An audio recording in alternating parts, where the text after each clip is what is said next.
সালের একটা পরিসংখ্যানের কোয়েশ্চেন সলভ করব। দশম শ্রেণীর 50 জন শিক্ষার্থীর গণিত বিষয়ে প্রাপ্ত নাম্বারের গণসংখ্যা নিবেশন সারণী দেওয়া আছে। তো আমাদের করতে হবে কি, উপাত্ত সমূহের মধ্যক নির্ণয় করতে হবে কতে, খতে প্রদত্ত সারণী হতে সংক্ষিপ্ত পদ্ধতিতে গড় নির্ণয় করতে হবে, গতে বর্ণনা সহ প্রদত্ত উপাত্তের গণসংখ্যা বহুভুজ আঁকতে হবে। তো আমি শুধুমাত্র গণসংখ্যা বহুভুজটা এঁকে দেখাবো। তো আমরা কি জানি যে আমাদের বহুভুজ আঁকতে কি লাগে? আমাদের বহুভুজ আঁকতে লাগে শ্রেণী ব্যবধান, শ্রেণী মধ্যবিন্দু, গণসংখ্যা। এই তিনটা জিনিস আমাদের লাগে একটা বহুভুজ আঁকার জন্য। তো শ্রেণী ব্যবধানটা অলরেডি কিন্তু আমাদের দেওয়া ছিল কোশ্চেনের মধ্যে, আর গণসংখ্যাটাও কিন্তু দেওয়াই আছে। তা আমাদের এক্সট্রা যেটা বের করতে হবে নিজেদের, সেটা হচ্ছে শ্রেণীর মধ্যবিন্দু, যেটাকে এক্সআই দিয়ে প্রকাশ করে, গণসংখ্যা এফআই। শ্রেণী মধ্যবিন্দু কি করে বের করতে হয়?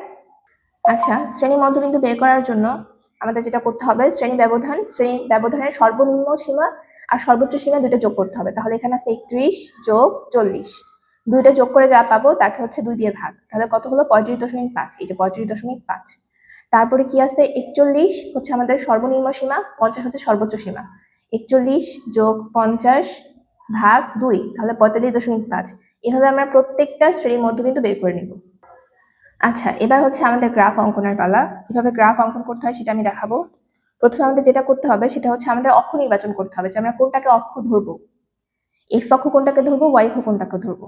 আমরা জানি যে আনুভূমিক বরাবর সবসময় আমরা এক্স অক্ষ ধরি, আর লম্ব বরাবর আমরা ওয়াই অক্ষ ধরি। তাহলে আমি নির্বাচন করবো যে কোনটা আমাদের এক্স অক্ষ হবে, কোনটা ওয়াই অক্ষ হবে। আর অবশ্যই অক্ষ নির্বাচনের সময় আমাদের আরেকটা জিনিস দেখতে হবে যে আমাদের সবগুলো এখানে হবে কিনা, কারণ আমাদের অনেক সময় গ্রাফ পেপারটা ছোট থাকে, 4 ভাগে 1 ভাগ থাকে, তো আমরা সবসময় জায়গা পরিমাপ করতে পারি না। তো আমি একটু দেখি, যেহেতু আমাদের উলম্ব বরাবর হবে ওয়াই অক্ষ আর আনুভূমিক বরাবর হবে এক্স অক্ষ, তাহলে আনুভূমিক বরাবর দেখি যে আমাদের মধ্যবিন্দুগুলা যেহেতু অ্যাড করতে হবে, সেগুলো হবে কিনা। 1টা 2টা 3টা 4টা 5টা 6টা 7টা, এখানে 7টা শ্রেণীর মধ্যবিন্দু আছে। তাহলে আমরা দেখি এখানে আমাদের হবে কিনা। 1 2 3 4 5 6 7, হ্যাঁ হয়ে যাবে, আরো আমাদের জায়গা থাকবে। এবার ওয়াই অক্ষ বরাবর আমরা কি দিব, গণসংখ্যা। তাহলে আমরা গণসংখ্যা দেখতে পাচ্ছি, সর্বনিম্ন সীমা হচ্ছে 2, সর্বোচ্চ সীমা হচ্ছে 12। তাহলে আমরা দেখি তো আমাদের হবে কিনা। যদি আমরা এটাকে আমাদের অক্ষ, মূল বিন্দু হিসেবে যদি আমরা এই বিন্দুটাকে কল্পনা করি, তাহলে ওয়াই অক্ষ বরাবর আমাদের দেখি তো আমাদের হবে কিনা 1 2 3 4 5 6 7 8 9 10। যদি 2 ঘরকে সমান 1 ধরি, তাহলে কি হবে, 2 ঘর সমান 1 ধরলে 1 2 3 4 5 6 7 8 8 9 10 11 12, হ্যাঁ হয়ে যাবে। আমরা যদি 2 ঘর সমান 1 ধরি, তাহলে আমাদের সর্বনিম্ন সীমা হচ্ছে 2, সর্বোচ্চ সীমা কত 12, তাহলে আমাদের 12 পর্যন্ত কিন্তু হয়ে যাচ্ছে। তাহলে আমরা আন্দাজ করতে পারতেছি যদি আমরা এভাবে গ্রাফটা আঁকি, আমাদের অক্ষ ঠিক থাকবে এবং আমাদের জায়গার অভাব পড়বে না। তাহলে আমি প্রথমে কি করব, অক্ষ দুটোকে আমি একটু গাঢ় করে নিব। তাহলে এই অক্ষটাকে আমি একটু গাঢ় করে নিই।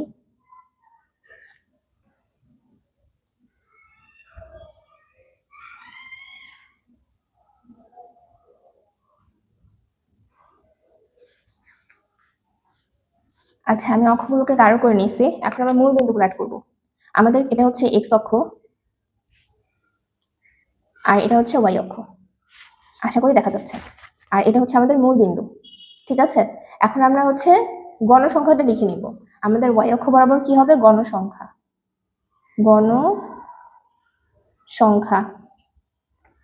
এটা হচ্ছে গণসংখ্যা কি ধরে, এফ আই। আর আমাদের এক্স অক্ষ বরাবর কি হবে, এক্স অক্ষ বরাবর হবে শ্রেণীর মধ্যবিন্দু। তাহলে আমি লিখে নিই শ্রেণীর মধ্যবিন্দু।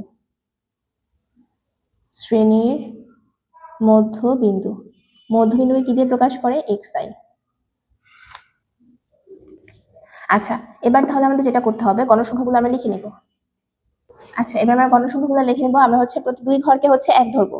প্রতি 2 ঘর সমান 1, এটা কোন অক্ষ বরাবর, ওয়াই অক্ষ বরাবর। অবশ্যই ওয়াই অক্ষ বরাবর প্রতি 2 ঘর সমান 1, প্রতি 2 ঘর সমান 1 ধরবো। তাহলে এই 2 ঘর সমান 1 2 3 4 5 6 7 8 9 10 11 12, শেষ।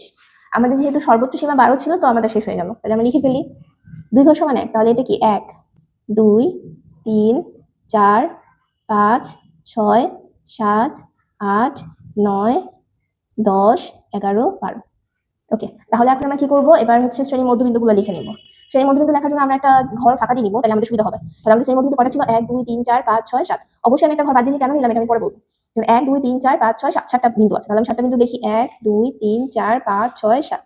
এই তো তাহলে 1 2 3 4 5 6 7। এটা কিন্তু আমাকে অক্ষ নির্বাচনের সময় আমাকে হিসাব করে নিতে হবে আমি বিন্দুগুলো কিভাবে বসাবো, তাহলে আমাদের জায়গায় শর্ট পড়বে না।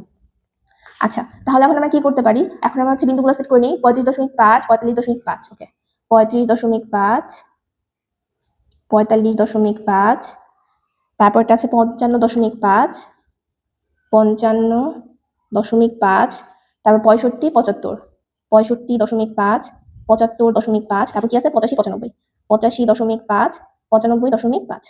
ওকে তাহলে এখন আমরা হচ্ছে বিন্দুগুলো বসানো শেষ, সব কাজ আমাদের শেষ। এখন আমাদের হচ্ছে কি করতে হবে, বহুভুজ রাখতে হবে। বহুভুজ কেমন দেখতে, বহুভুজ হচ্ছে পাহাড়ের মতো দেখতে, এটা আমরা জানি। তাহলে আমাদের ভুজ যেহেতু হবে, বহুভুজ, অনেক ভুজ মানে কি, ভুজ মানে হচ্ছে রেখা, অনেকগুলো রেখার সমন্বয় তৈরি একটা পাহাড়, আমরা এটাই বলতে পারি। তাহলে আমরা দেখি 35.5 থেকে আমাদের গণসংখ্যা কোন পর্যন্ত যাচ্ছে, 2 পর্যন্ত, 6 পর্যন্ত, 35.5 যাচ্ছে 6 পর্যন্ত। তাহলে আমরা হচ্ছে 6 পর্যন্ত নিব, 6 পর্যন্ত নিলে কোন পর্যন্ত যাচ্ছে, যে আমাদের 6 আছে, তাহলে এই 35 পর্যন্ত গিয়ে এই 6 পর্যন্ত গেল, এই বিন্দুটা বসানো হয়ে গেল। এবার নেক্সট বিন্দু কত, 45.5 এর জন্য 8, 45.5 এর জন্য কত, 8 পর্যন্ত, তাহলে এটা যাবে হচ্ছে এই পর্যন্ত, এই যে এখানে হচ্ছে 8 আমাদের, এই হচ্ছে 8। তারপর 55.5 থেকে কত গেল, 10 পর্যন্ত, 55.5 এই 10 পর্যন্ত, এই যে আমাদের এই হচ্ছে 10। তারপর হচ্ছে 65.5 কত, 12, 65.5 একদম 12 পর্যন্ত যাবে, 12 হচ্ছে আমাদের এই বিন্দুটা, 12।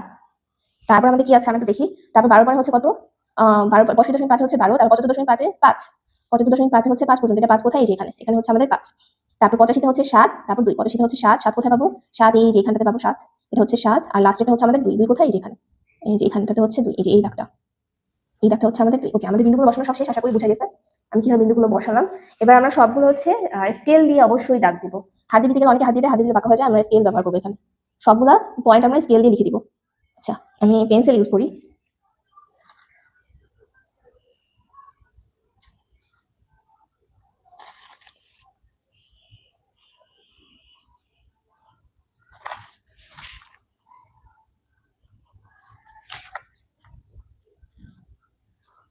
আচ্ছা আমাদের বিন্দুগুলো যোগ করা শেষ, আমরা দেখতে পাচ্ছি যে আমাদের বহুভুজটা কিন্তু হয়ে গেছে, কিন্তু আমাদের শেষ বিন্দুতে মিলে নাই। তাহলে আমরা কি করতে পারি, যেহেতু আমরা এক ঘর ফাঁকা রেখে দিয়েছি, বিন্দুগুলো নিয়ে নিতে পারি, কারণ 35.5 যদি শুরু হয় এখানে, তার আগেটা কি হবে। আচ্ছা তাহলে আমরা যেটা বলতেছিলাম যে এক্স অক্ষ বরাবর আমরা প্রত্যেক 5 ঘরকে, যেমন 1 ঘর 2 ঘর 3 ঘর 4 ঘর 5 ঘর, 25.5 থেকে 35.5 পর্যন্ত কিন্তু 5টা ছোট ছোট ঘর আছে।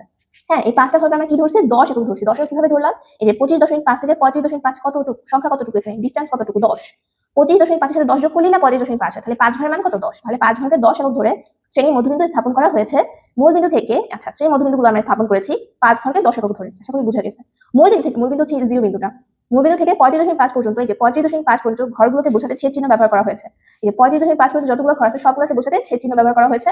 আচ্ছা এখানে 35.5 না দিয়ে 25.5 দিয়ে দিলাম, কারণ আমরা তো একটা ঘর পেছানো হয়েছে তাই। তাহলে 25.5 পর্যন্ত পূর্ববর্তী সকল ঘরগুলোকে বোঝাতে ছেদ চিহ্ন ব্যবহার করা হয়েছে। আর হচ্ছে ওয়াই অক্ষ বরাবর কি করছি আমরা, ওয়াই অক্ষ বরাবর আমরা দেখাইছিলাম যে ছোট ছোট দুইটা ঘর সমান আমরা 1 ধরছি, তাহলে 4 ঘর সমান 2, 6 ঘর সমান 3, এরকম করে আমরা 12 পর্যন্ত নিয়েছিলাম। তাহলে আমরা কি লিখবো, প্রতি 2 ঘরকে এক একক ধরে গণসংখ্যা স্থাপন করা হয়েছে, দ্যাটস ইট, আর কিছু করতে হবে না।